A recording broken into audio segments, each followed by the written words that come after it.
On pull back. Hello. Hello. Happy, I don't know, today is Wednesday. Happy Wednesday to us. Yeah. Not to you guys. And welcome everyone back to our episode of The Changing Room, the show where we quick fire discuss 3 to 4 fashion-based topics, and you guys let us know what you think down in the comments, and we'll decide if we'll bring it back. I don't think we've brought back any topics yet. I feel like we have to spin the block. Zip it. But okay, so before we get into our questions, we are gonna continue our letting you guys know some information about ourselves and just get to know us a little bit more through different questions, topics, etc. And so today the question we're going to be answering is, if we could only wear one designer for any extended amount of time, let's say forever, who would it be? Am I going first or are you going first? Yeah, you can go first. Okay. This is really, really hard, obviously. And I feel like at any given point, at any given day, I would give a different answer. But when I think about collection head to toe, I'm really scared you're gonna say mine. that's what I'm saying. Like, I feel like, especially me, like, I don't have, like, me personally, I don't like commit myself to like a certain like identity as far as like clothing. Like, I generally skew towards more of like a smart, I would say like tailored femme tech, feminine tailored tech. That's kind of like where I skew towards. But you could catch me in like one of them flower daisy dresses at any given point. So it's like, who really knows? But anyway, stop babbling. I really think it for me. Damn, I don't think I can answer this. I'm gonna say Acne Studios because like that's my favorite brand through and through. But when I answered this before, I said Prada because I'm thinking of a brand that stands the test of time. That, you know, throughout my entire career, like I've always been like a fan of like the like collection after collection, like even when it's not the most like groundbreaking, you know, presentations or, you know, ready to wear whatever couture, whatever it is. I just feel like they are very well rounded and speak to my personal style through and through. So I gave 2 answers actually. See, I really can't even answer this. Okay, well, I have mine, and I'm gonna say one designer. Okay, who? Okay. So when posed with this question, some like 3 things that are important to me is longevity and lack of trendiness. Um, Something that feels unique but still timeless, and something that feels like very authentically me. And the only designer that really came, or a lot of designers came to mind, but the one that I landed on was Phoebe Philo. Maybe that's because she just dropped her latest collection yesterday, so it's fresh on my mind. Maybe it's because I love her, but I just think she really understands how to tailor clothes for a woman's body. I think it's a little bit weird and out there, but still sexy, very beautiful, elegant, like kind of everything I'm looking for. So when I'm having to dress myself for all these different types of occasions, I feel like she's That's something like a brand that comfortable dressing. speaks to you. What? I said when you have to like across the board like dress Yeah. yourself for different occasions, like you trust that like that brand will have Yeah, like what you need. My exactly. only question is, what about the accessories category? Like, you feel the same like I mean, probably handbag not. shoe wise with Phoebe Philo? Okay, We're talking totality. I really like her heels. I think that Okay. they're in like a weird way. Like I think she Okay. designs like a funky shoe, which I'm always a fan of. I Mm-hmm. feel like they're a little bit old for me. I feel like they would date me a little bit just in terms of I'm 23. I think I would look a little old wearing them. But Make it work. like, I don't know. Like, okay, Margiela shoes, like sure, but like that doesn't like I don't know. It just she feels I like her jewelry, I like her glasses, her like sunglasses and stuff. So that feels like the most well-rounded. And obviously, I would never want to dress myself in one designer for the rest of my life. So, But that's the question in our fictional well, if I universe. had to, But like, honestly, I I had gave 2. I said Prada, Acne Studios. I'll give you Margiela if you to, so I'll do Margiela yeah, Phoebe. fair. But now I want Margiela. Like, what the Well, I thought you were gonna say Margiela, and I was gonna say Margiela, but I also was gonna. Right, because I'm like accessory wise, like what the fuck? Like, it's okay. All right, we'll circle back on this topic as well. Okay, and so to get into our topics for the week, I think I started last week, right? Or no? I think I started. You start? Okay, so I'll start this week. Our first topic for the day is going to be Kylie Jenner at Miu Miu, or Kylie Jenner being the face, one of the faces of their new campaign. Let me get my clock up.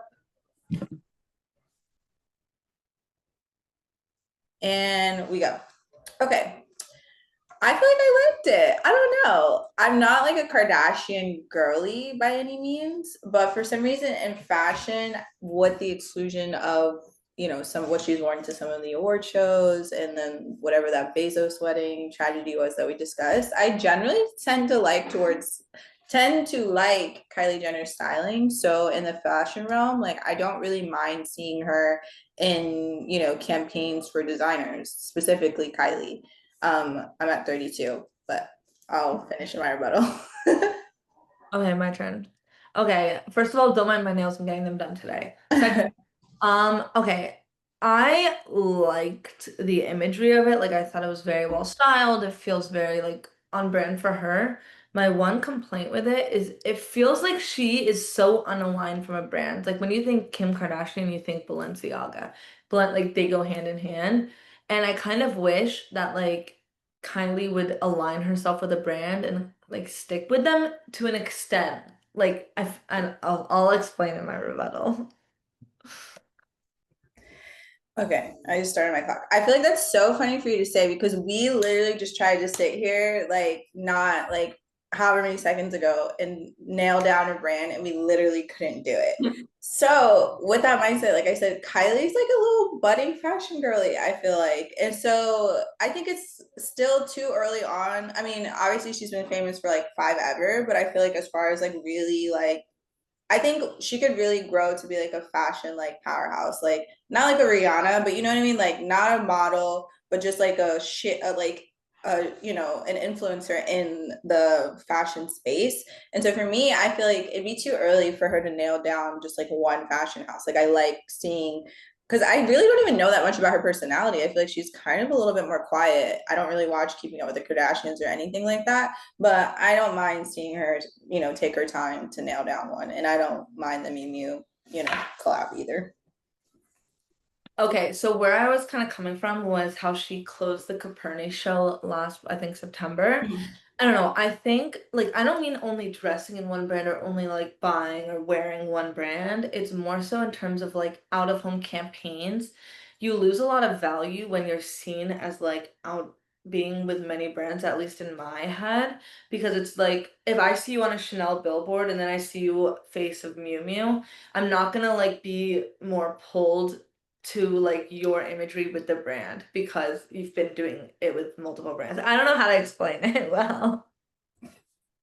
Dang, I feel like we can keep going on this topic because like I had We another, can't. but I won't, but I won't, but I won't. I feel like maybe this will be one that you finally see a spin the block on because I feel like I have more to say. No, so do Okay, I. but anyway, we'll keep it going in true fashion. Let us know in the comments what you think.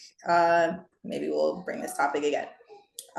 Next topic is going to be Labubus and other viral fashion or non-fashion trends, wearable trends. Let me go ahead and reset my timer and go. Okay. Well, I do identify how it can be a tad wasteful, problematic, maybe not sustainable. I personally think it's mad cute.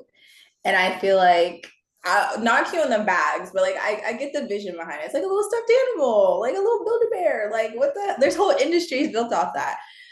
And so, and especially when there's a lot of things going on in the world, people are looking for like cute little comfort things. So I understand how like viral like consumption is bad, but I feel like the little cute Labubu, like I can understand the psyche of it. Keeping that in mind, I do not have any Labubus, period. Okay. Okay, this is one of those things that I have a very strong opinion on for some reason. So I'll just Yeah. start off by saying I really despise them. I despise what they represent. I to me, the biggest thing that like owning a Labubu shows is that you have literally zero backbone. I remember literally maybe 2, 3 months ago when Sunny Angels were the trendy thing and everyone had one on their phone and out of nowhere, boom, now everyone has a Labubu on their little like coach bag, which in and of itself isn't bad. I think it's cute to dress your bag up. It's just like you don't have any sense of self because you're just following trends blindly. Okay, my turn. Yeah. Okay.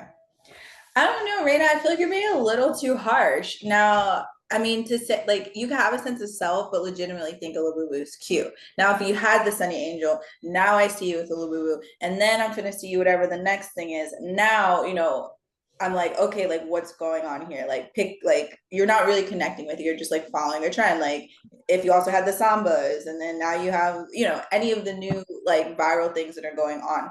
But I definitely think there's some nuance in there. I don't think it's as like cut and dry as like if I see you with a Labubu, like you fucking sack. No, that's fair. Let me start my timer. I guess for me, everyone, and I hope my friends don't watch this, like everyone I know that owns a Labubu had the Sunny Angel, had the Sambas, like whatever it is the trending viral thing of that moment, they are just blindly switching. Very, very, very rarely have I seen someone just have a Labubu and like that's been the only thing, and like they're so strongly emotionally tied to this object. It's Mm. never that. It's like, oh, I put it on my little Gucci bag and it's a little matching fake Gucci outfit, like, but they have no reason behind it. So that's kind of the thing. I can't. Okay, was that your 30? Yeah. Okay, dang. I don't have another rebuttal, but I was like, that's tea to have your Labubu in the matching Gucci outfit. I love that shit. Naughty. Like if I were to Labubu, I'd Labubu hard. Like if you fit it down. But okay, we won't. Let us know what you think about Labubus in the comments, and we probably won't spin the block on this topic. Nah, topic's dead. And Labubus are hopefully, dead. I Next. was gonna say hopefully you guys don't spin the block on the boo-boos, but hopefully you do because if you invested in it, we don't No, want you better fucking to. keep wearing Yeah, them. stand 10 toes on it. Annoying. And once it's out of fashion, I still want to see it on your bags and stuff. Like stay true to it. Okay, and then last topic. Wait, I love this topic. It is. I'm trying to think. Splurge versus save on fashion items. Where does that fall into? I guess what realm does that fall into for you for certain items? That was weird wording, but You get it. you'll understand when I talk. Okay, I'm gonna head and start my clock. Okay, splurge versus save. I really think I think it's two-sided. I definitely understand the concept of, for example, like, hey, I want a leather jacket. Obviously, the stylist in me is like, okay, you need like a real leather jacket. It's more sustainable, it's just gonna be a more worthy purchase. But I also do understand it's not sustainable for you to go splurge like say 3,000 on this leather jacket and now you don't even wear it, it sits in the closet, it's wasteful, right? So I do understand. I think there's a middle ground, like maybe go invest in whatever price point you feel comfortable in. If you don't love it, reselling it, or maybe do a secondhand moment first before you go get the new like Margiela leather jacket or Acne Studios leather jacket that you've been wanting. And so I think it really just kind of depends. I'm okay with saving for the purpose of expiration, but I'm always going to lean towards the side of splurge in the sense of not even necessarily price point, but paying attention to fabrication, where it was produced, how it was produced. And usually, obviously, those are factors that drive up the price point. So it's twofold. That was more than 30 seconds. Oh yeah, no shit. My bad. It's I'm gonna fine. let you go. That was actually like a minute. I I think know. you need to like be like, Well, so I'll let you go a minute. Sorry, team. I would have only cut you off if I didn't agree. Nah. Oh, okay, fair. All right, anyway, well, I'll let you go a minute. Okay. Go. All right. So I somewhat agree. So granted, I think all of this needs to be understood in the context that we're located in Florida. So like very hot year round. So for us, I would say it doesn't really make sense to splurge on a winter jacket per se. However, I found my winter jacket, which is a Jill Sander winter jacket, for $100 on the real, like a very good quality, full wool, everything like that. Same thing with my leather jackets. All of them were secondhand. All of them were very reasonably priced. And I think that's really what needs to be done. I think in terms of splurging, I wouldn't splurge necessarily like in a monetary way, as you were saying, but fabrication is everything. If you want a single piece of clothing to last, this Tank Air tank top was $70, but I've had it for 2 years and it's maintained the shape, still looks great. Whereas a black tank top I would have bought from Zara, 3 washes after I bought it, it was already falling apart and loose threads and everything like that. Yeah. Yeah, I definitely agree. I just think it's kind of middle ground. I mean, obviously your finances play a role into it, accessibility plays a role into it, but if we're on honestly splurge or saving end, like I really like the idea of co-signing vintage. It's just a lot more sustainable, especially when it, like you said, if it's items like if you're in Florida, you're buying jackets, whatever, like, okay, sure, you don't have to go spend like, thousands of dollars on this, but go find you like a used one or like a vintage one, whatever. Um, I don't, so it's like save or splurge feels a little like it's more nuanced. Like it's like not necessarily, it's not cheap versus splurge. It's, save versus splurge. Different. Mhm. Yes. The one thing I would not splurge on is athletic wear because like my let's just say a splurge in athletic wear is an Aloe or Lulu. I hate 90% of like my Aloe or Lulu sets. I think they're unflattering or they make their leggings ride down. And so like that's something where I'm like, I spend $100 on a pair of leggings and they look awful on me. So also going off of that, do you have any athletic wear like brands that are cute? Please let me know because I but yeah, like I don't know for whatever reason I cannot find athletic wear that's like nicer or well made that like is also flattering and like stays on my body as I work out. Dang, okay. Again, I have a rebuttal, obviously, but my time is up. And so that's it for our topics for this week. Let us know what you think down in the comments. I feel like a lot of these topics we low key could do like full episodes on. Like all of the topics we talked. Literally, but this one specifically this week, I'm like, but yeah, no, we'll keep it true to fashion. Let us know anything in the comments. We'll see you next time.